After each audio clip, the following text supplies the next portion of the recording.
येत्या काही दिवसांमध्ये शारदीय नवरात्राला सुरुवात होणार आहे आणि जास्तीत जास्त पुण्यफळ आपल्या पदरात पाडून घेण्यासाठी, याशिवाय आपल्या मनोकामना पूर्ण होण्यासाठी आपण या नवरात्रीच्या काळामध्ये दुर्गा सप्तशती या ग्रंथाचं पठण अवश्य केलं पाहिजे।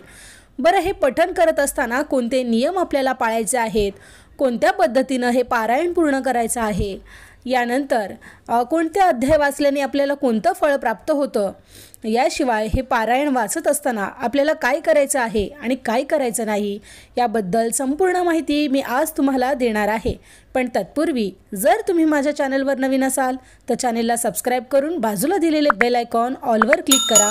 व्हिडिओ आवडला तर कमेंटमध्ये जय लक्ष्मी माता नक्की लिहा। याशिवाय व्हिडिओला सगळ्यांबरोबर शेअरसुद्धा करा। चला तर मग व्हिडिओला सुरुवात करूया।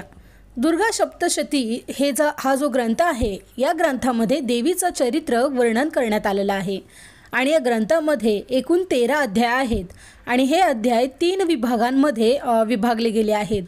दुर्गा सप्तशतीमधील प्रत्येक अध्यायात भगवती देवीचा महिमा, तिची महती, महात्म्य आणि देवीच्या स्वरूपांबद्दल वर्णन करण्यात आलं आहे। दुर्गा सप्तशतीच्या पहिल्या भागामध्ये मधुकैटभ वधकथा, मध्य भागामध्ये महिषासूर संहार आणि उत्तरार्धात शुंभ निशुंभ वध, तसेच देवीकडून सुरत आणि वैश्य यांना देण्यात आलेल्या वरदानाविषयी अगदी विस्तृतपणे माहिती देण्यात आली आहे। आता आपण बघूया की याचं पठण आपल्याला कसं करायचं आहे। जे कोणी भक्त इच्छुक आहेत यांनी आधी संकल्प करायचा आहे। नवरात्रीमध्ये जर तुम्ही पहिल्या दिवशी घट बसवत असाल तर तुमच्या हातामध्ये तुम्हाला थोडंसं पाणी घ्यायचं आहे, यामध्ये थोडेसे तांदूळ आणि फुलं घ्यायची आहेत आणि मग ते हातात धरून तुम्हाला मी दुर्गा सप्तशतीचे पाठ करणार आहे। तर आई, माझ्या या अध्यायाच्या वाचनामध्ये कोणत्याही प्रकारची बाधा अडथळे न येता हे पारायण तू माझ्याकडून पूर्ण करून घे, अशा प्रकारचा संकल्प करून मग हे पाणी तुम्हाला पाटावर सोडून द्यायचं आहे। जरी घट तुम्ही बसवत नसाल आणि अखंड दिवा ठेवत असाल तरी सुद्धा तुम्हाला याच पद्धतीने पहिल्यांदा संकल्प करायचा आहे आणि मगच याच्या पठणाला सुरुवात करायची आहे। ज्यावेळी तुम्ही वाचन करणार आहात, पाठाला बसण्यापूर्वी तुम्हाला शुचिर्भूत होऊन बसायचं आहे। स्नानादी कार्य उरकून शरीराने आणि मनाने स्वच्छ होऊन तुम्हाला देवीजवळ बसायचं आहे। यानंतर तुम्हाला देवांची पूजा करून, पहिल्या दिवशी ज्यावेळी तुम्ही देवांची पूजा कराल त्यावेळी घरातले सर्व देव तुम्हाला विड्याच्या पानांवर, म्हणजे जी नागिणीची पानं मिळतात, या पानांवर बसवायचे आहेत। मग तुमच्या घरातील टाक असो, मूर्ती असो किंवा प्रतिमा, या सगळ्या गोष्टी तुम्हाला पानावरच ठेवायच्या आहेत। कारण की नवरात्रीपासून सगळे देव हे झोपी जातात, म्हणजेच निद्रावस्थेत असतात आणि यावेळी तुम्हाला 9 दिवस देवांना अंघोळ घालता येणार नाही। मात्र तुम्ही सकाळ आणि संध्याकाळ देवाजवळ धूप, दीप, अगरबत्ती, दिवा ह्या गोष्टी करू शकता। देवाला नैवेद्य दाखवू शकता। देवाची आरती किंवा तुमची इतर कोणती पारायणं असतील ते सुद्धा करू शकता। मात्र तुम्हाला देव हलवता येणार नाही आणि त्यामुळे तुम्हाला फक्त धूप, दीप, अगरबत्ती दाखवूनच देवाची पूजा करायची आहे। यानंतर घरातल्या वडीलधाऱ्यांना नमस्कार करायचा आहे आणि मग पाठाला बसण्यापूर्वी ती जागा स्वच्छ करून, रांगोळी घालून आणि व्यवस्थित असं आसन करून घ्यायचं आहे। लक्षात ठेवा, पुस्तक हे कधीही तुम्हाला जमिनीवर ठेवायचं नाही। हा ग्रंथ तुम्हाला छोट्या पाटावर, मग त्याच्यावर आसन ठेवून त्यावर तुम्ही ठेवू शकता किंवा वाचनासाठी जे मिळतं त्यामध्ये सुद्धा ठेवून तुम्ही वाचन करू शकता। आता लक्षात ठेवा, हा ग्रंथ जमिनीवर ठेवू नका आणि वाचताना सुद्धा तुम्हाला हा ग्रंथ हातात पकडायचा नाही। तर हा ग्रंथ तुम्हाला वाचनाच्या पाटावर ठेवू शकता किंवा एखाद्या लाल आसनावर ठेवून हा ग्रंथ तुम्ही वाचू शकता। 2 आसनं समोरासमोर मांडायची आहेत, एक आसन बाजूला मांडायचं आहे। हे आसन देवीसाठी असते आणि आपण वाचत असलेले हे ग्रंथ देवीपर्यंत ऐकायला जाईल या आवाजात तुम्हाला वाचायचं आहे। यानंतर तुम्हाला कलश स्थापना, धूप, दीप, निरंजन दाखवून मग पूजेला सुरुवात करायची आहे। वाचन हे मोठ्याने करायचं आहे, मनामध्ये करायचं नाही। मोठ्याने म्हणजे अगदी मोठ्याने न करता तुम्हाला तुमचा आवाज ऐकू येईल, घरातल्या इतर व्यक्तींना या पारायणाचा लाभ होईल या पद्धतीने आणि एवढ्या आवाजातच तुम्हाला हे वाचन करायचं आहे। पाठ चालू असताना मोबाईल, फोन तुम्हाला बंद ठेवायचा आहे। पाठ चालू असताना इतर कोणाशीही तुम्हाला बोलायचं नाही।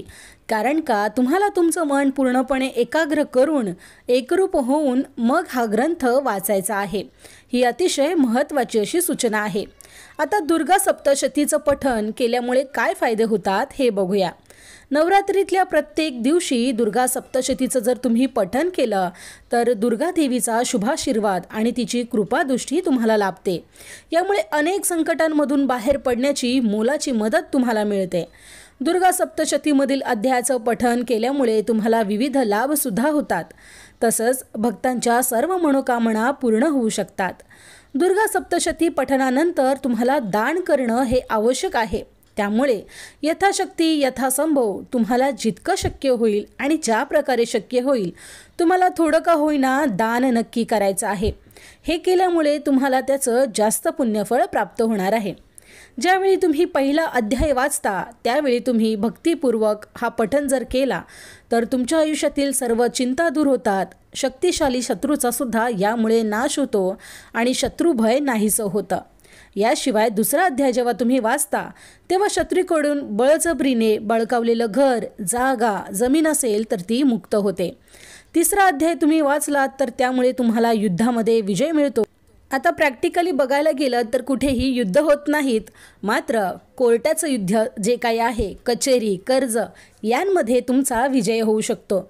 चौथा अध्याय जर तुम्ही वाचला तर तुम्हाला धन मिळतं, सुंदर जीवनसाथी मिळतो आणि देवी भक्तीचा लाभसुद्धा मिळतो. सहावा अध्याय मनपूर्वक तुम्ही जर पठण केला तर सर्व संकट दूर होतात आणि सर्व मनोकामनासुद्धा पूर्ण होतात.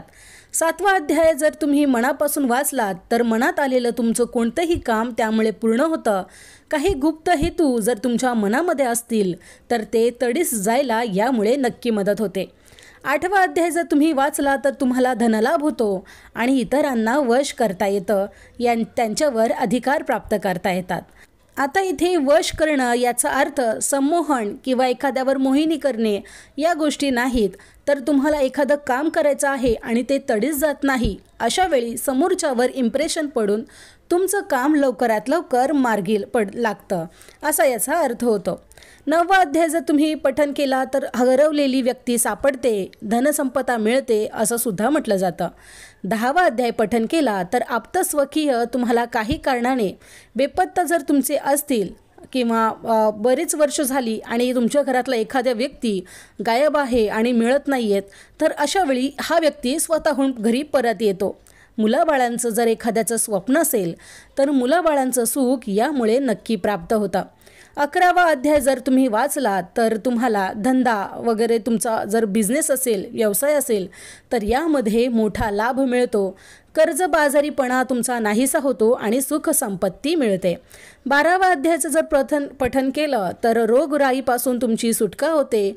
तुम्हाला चांगलं आणि सुंदर असं आयुष्य लाभतं, निर्भरता येते आणि समाजामध्ये तुम्हाला मानसन्मानसुद्धा मिळतो. 13व्या अध्यायाचं जर तुम्ही पठण केलं तर तुम्हाला आईचा आशीर्वाद लाभतो, मातेचा आशीर्वाद प्राप्त होतो, धनसंपदा, सुख आणि समृद्धी यामुळे नक्की प्राप्त होते. आता दुर्गा सप्तशतीचा पाठ करताना आपल्याला कोणते नियम पाळायचे आहेत हे सुद्धा लक्षात घ्या.